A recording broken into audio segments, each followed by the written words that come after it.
This is the book of Mark, chapter 4, and verse 22. For there is nothing hid which shall not be manifested, neither was anything kept secret, but that it should come abroad. Giving all praise, honor, and infinite glory to YAHAWAH, BAHASHAM, YAHAWASHI, BAHASHAM, RAWCHAA, QADASH. Double honors to the apostles and elders at Great Millstone who grew well, and who I learned from daily. Peace, blessings, and salutations to the hopeful elect scattered across the four corners of the earth, you Israelite foreigners, like unto a speckled bird. Shalom to you sincere Akim on the highways and byways, doing lessons and videos week in and week out in truth and sincerity. Shalom to you sincere Akwaf, listening in silence as the scriptures command you to do so. This is your brother Isaiah Allah back at you with another lesson through the spirit and power of YAHAWAH, BAHASHAM, YAHAWASHI. Lord willing, I hope this is edifying to the hopeful elect of the nation of Israel. You so-called Negroes, Latinos, Native Americans, West Indians, and Haitians, you are the biblical Hebrew Israelites. Your power, your God, his name is YAHAWAH. Yah meaning he, Hawa meaning is or exist, he is. BAHASHAM coming in the name, and who the world ignorantly calls Jesus Christ. His true name in the Hebrew is YAHAWASHI. Yah meaning he, Hawashai meaning savior or deliverer. All praises, honor, and infinite glory.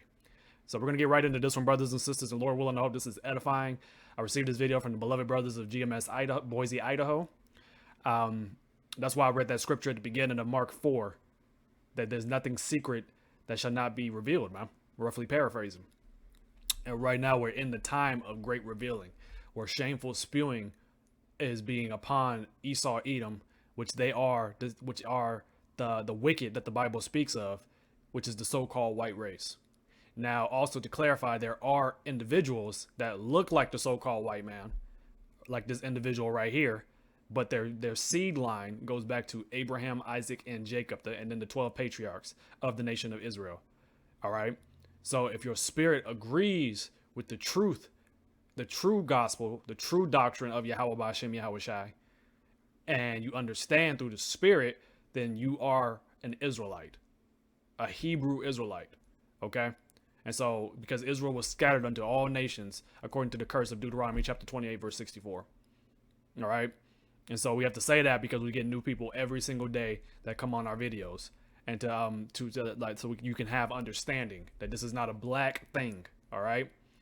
And so we're going to play this clip. Now, this is a pretty long clip, but he reveals a lot. And it just goes to show the wickedness and the lies that the so-called white man have perpetuated across the four corners of the earth. And we're in the time now of just great revealing. This truth is going out. All right. Knowledge is increasing as the prophecy of Daniel chapter 12. And now because of this unicorn, there's no secret that's not going to be revealed. All right. And so let's just get right into the video, and then we'll get some precepts, and Lord willing, that'll be the lesson. And Lord willing, you are edified. Your fault that you don't know the history, but it is our responsibility to learn it and then apply it to what we see. Same is true with immigration. This immigration drama that we have right now is only possible because we don't understand our own history. As a country, and particularly those of us of European descent, we have lied to ourselves about how we got here and for what reason. See, black folks know why they're here. Native peoples know why they're here and how they got here. A lot of Asian folk know, particularly if they're Chinese American, they know they got here because their ancestors were brought over to work on the railroads by the railroad barons who didn't care if thousands of them died laying track 19, 20 hours a day. But for those of us who are from Europe, we have this fiction that we've told, and we believe it, even though there's no truth to it. You know what the fiction is? It's two parts. Number one, we say things like, with regard to Mexicans coming over the border, with regard to immigrants coming over, but only that border. That's the only one we care about, right? The southern border. I find that interesting. We're not flipping out about Canada, right? We don't have any of the Minutemen or the anti-immigrant groups sitting off the coast of Nova Scotia with a gun and a scope trying to pick off the sneaky Canadians that are trying to sneak in here for our superior healthcare system, which after all would be a pretty stupid thing to do. But in any event, we only care about that one border, forgetting for a minute that that border was created at the end of a war that was started on false pretense by this country, after which we jacked half of their country. And you weren't taught that in school either, because our history books aren't interested in telling the truth. They tell this very patriotic history that has no relationship to the fact. So that border is artificial. Mexican folk who are coming here, documented or not, let's be clear, are coming home. Their families were here before our families were here in almost every instance. But we forget that, and then we say things like, well, I don't mind them coming. I just want them to come legally like my people did. the hell does that even mean? Come legally. There was no law to break when our people came. The fact that we didn't break a law that didn't even exist, you don't get cookies for that. And that's exactly. They would like Esau delights in lies. He is the father of lies. And so essentially he creates his own narrative when he rapes, robs, and pillages, creates his own laws based on the wickedness that he's done. And then completely he's rewritten history to benefit him, to hide all the bloodshed and the lies and the deceit that he's done, man. Right now we're in the time of that revealing, where it's being revealed by their own people, man. By all over the internet. This is Psalms chapter 64 and verse 8. So they shall make their own tongue to fall upon themselves. All that see them shall flee away. And that's exactly what we're seeing right now. Because the so-called white man is now being chased out of the world based on the lies he's been propagating. Based from the those so-called Jewish people, the lies that they've been pushing. People are questioning that. All right. Their legitimacy. Because they're not the people of the Heavenly Father. They're not the people of the book. And now all the bloodshed and things that they wrote and that they didn't put in their history books that we were taught in school, all these lies are now being debunked. And majority of it is from their own people. And this is the spirit of YAHAWAH, BAHASHAM, YAHAWASHI, because now truth is coming back into the earth. It's flourishing. And that's why these devils, the certain of these Edomites are mad. Because their history is not, it's a history, it's a bloody history. There's no righteousness within their history at all. They've painted a veil across the entire planet Earth. Real quick. And that veil is being removed.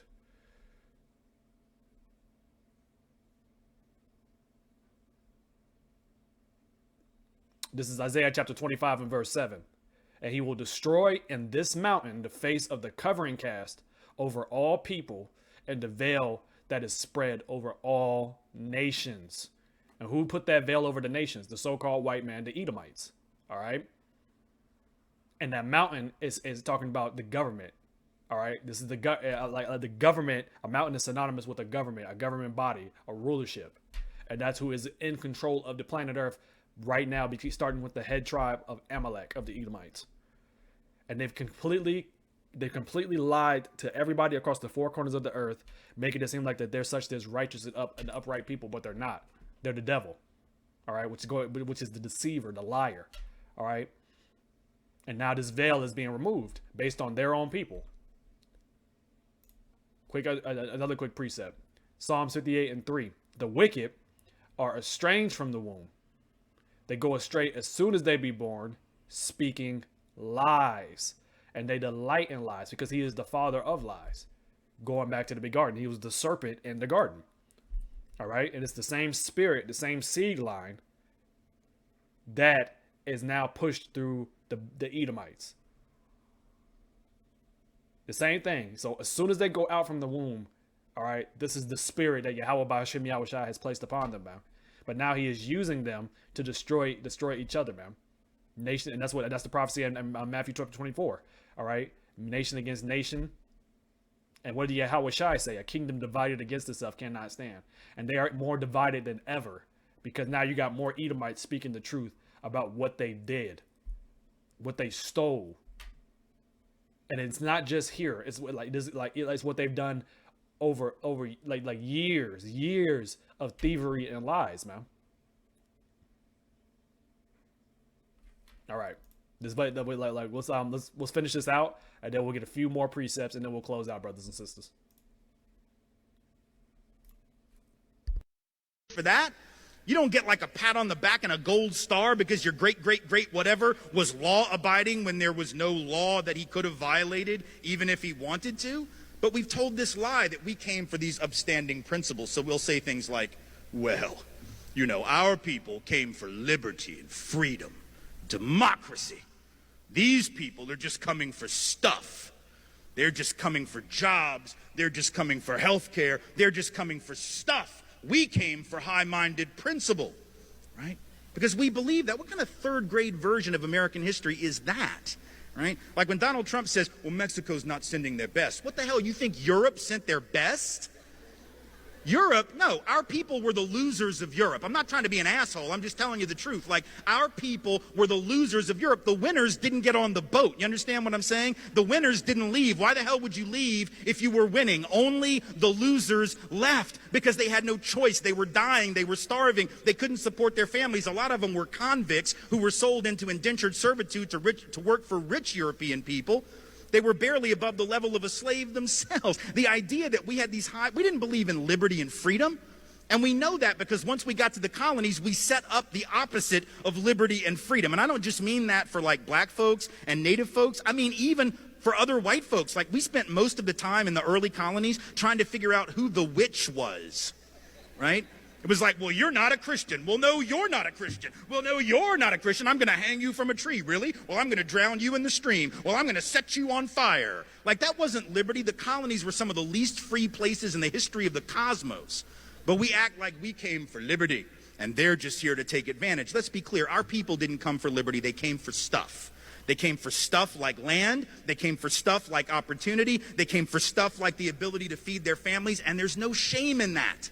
None at all. But just like there's no shame in our families having done that, there's no shame in brown families doing that and coming over that border from Mexico, Central America, or wherever else they might be coming. There's no shame in any event, but we've told a lie. It's like we have this image in our head that sometime in like 1650, this was a common scene in England. All the nice white noblemen got together, and one of them gathered his children around the fireplace in the middle of the 1600s and said, well, now, children, I think you'll agree with me that we're doing quite brilliant here, and we have this big mansion, and we have all this gold, and you remember last week when the king invited us to the palace, and you played out in the garden with his children. I know, it was brilliant, right? It was great, it was great, it was great. I bet it was lots of fun, but Daddy thinks that we need to stop all that nonsense and maybe strike out on an adventure. So here's my plan. Even though we're doing so well, even though we pretty much run the show here in England, I think that what we should do this summer, follow me, stick with me, I know it's going to be a stretch, but I promise it's going to be great, is we should get on a big boat. A rickety old ship. I don't even know if it's seaworthy, children. It might sink. We might be eaten by sharks. We might get hijacked by pirates. We might get scurvy and die a horrible death. However, I think you will agree it will be an adventure, a great one indeed. That did not happen. Noblemen didn't leave. Those who were doing well did not leave. Only the losers got on the boat. Everything he said was on point. Everything he said, and they brought their these Edomites, the so-called white man, brought their losership to the like the Americas. All right, to of course to conquer the northern kingdom, the tribe of Gad, Reuben, Issachar, so on and so forth, man. All right, and this was all, of course, biblical prophecy because they had to be taken down, and then bring in the southern kingdom. All right, the Negroid tribes over from Western Africa over on slave ships to serve in captivity, to have both nations here at this time to fulfill biblical prophecy of us awakening in the times right now through the spirit of YAHAWASHI. This is everything that's happening. They're revealing themselves, man. All right, and there's now Esau can't hide. The YAHAWASHI is making this devil bear on all sides. On all sides. There's nothing they can do about it except shut down this system, which eventually they're going to have to, because of for damage control, for how much information has gone out, so they can set up that new system, which is going to be the head of it, the MOTB, the mark of the beast, the RFID chip.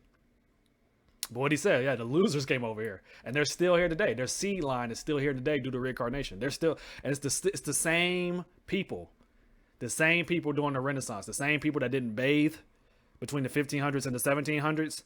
And I was reading this on ChatGPT. I got my phone out. I'm just gonna read it to you, brothers. It's the same. This is how you know it's the same. It's the same people, man, because they brought the same disgusting traits over to Native Americans. They had their own litigation system. They had their own cleanliness.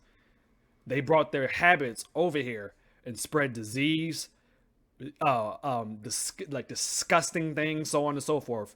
Plagues all came from the so-called white man, and woman and child. We got to add the woman in there too. They're all disgusting creatures, man. And they brought that here and played it upon our people. Now check this out. I just asked ChatGPT, give me a short history of how nasty white Europeans, but you have to know how to ask the AI, were in terms of cleanliness, and that's because he said the losers. They were disgusting losers. This is just a side note. Just want to read this to you. In the 1500s, the Renaissance and early modern era, between the 1500s and 1700s, which was the rebirth of the so-called white man, nobility still avoided regular bathing, and they're not the original noble. The original nobles were the so-called Negroes, which is the tribe of Judah. We were ruling Europe during that time, and this was the time where iconoclasm was happening, where the so-called white man, through the Spirit, the Lord, took that chain off of them and put them back into power. Okay, to fulfill prophecy. But check this out. Renaissance and early modern era, nobility still avoided regular bathing, thinking water opened the pores to bad air. This is how nasty these people are, man. And they've always been like that. Even trying to be royal, they still were disgusting. And this is the same thing today. Queen Elizabeth I of England famously said she bathed once a month. Whether she needed it or not, Europeans relied more on linen underclothes, believing the fabric pulled out dirt from the body, but actual washing with soap and water was rare. And these were the so-called white people. They were throwing shit out the windows, so on and so forth, man. The same modern day hygiene. And they do it even with their modern medicine, body odor, rotting teeth, so on and so forth. It's all back today. It's the same people. And they are the Edomites. And there's plenty of information in books to show who these people are, man. But they want to talk shit about other races to make it seem like they're the original. They're the ones that came up with everything. No, it was Jake.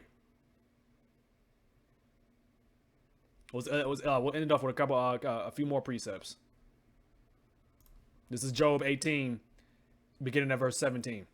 His remembrance shall perish from the earth, and he shall have no name in the street.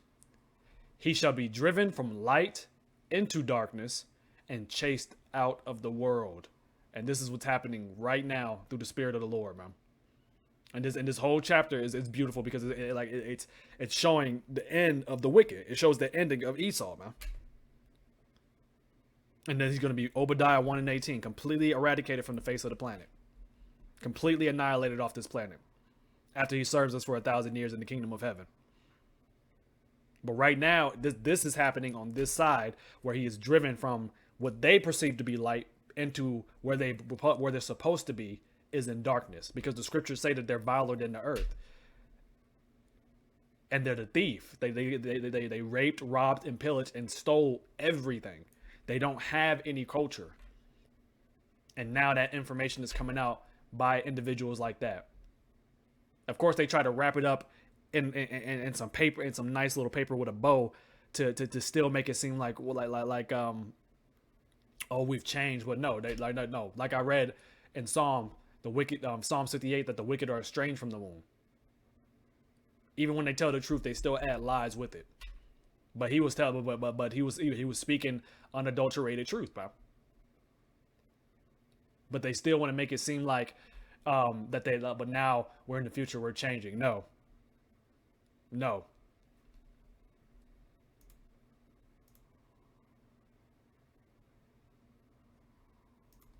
Proverbs 26, beginning at verse 24.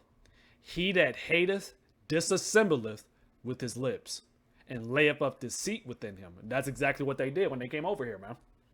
Like he was describing.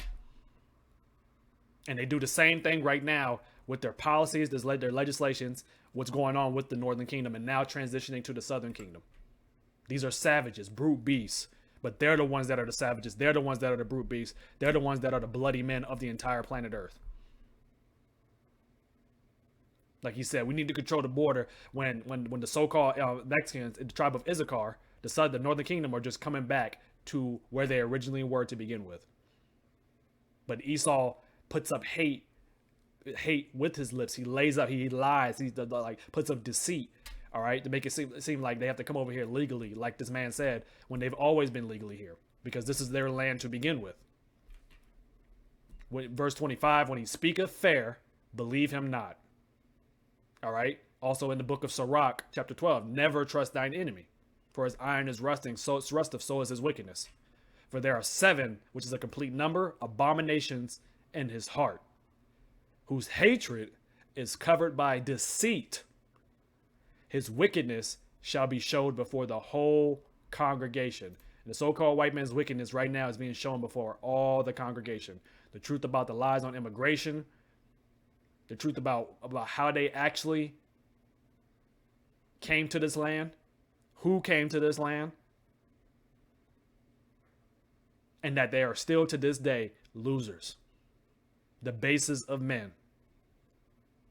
And your end is complete and utter destruction.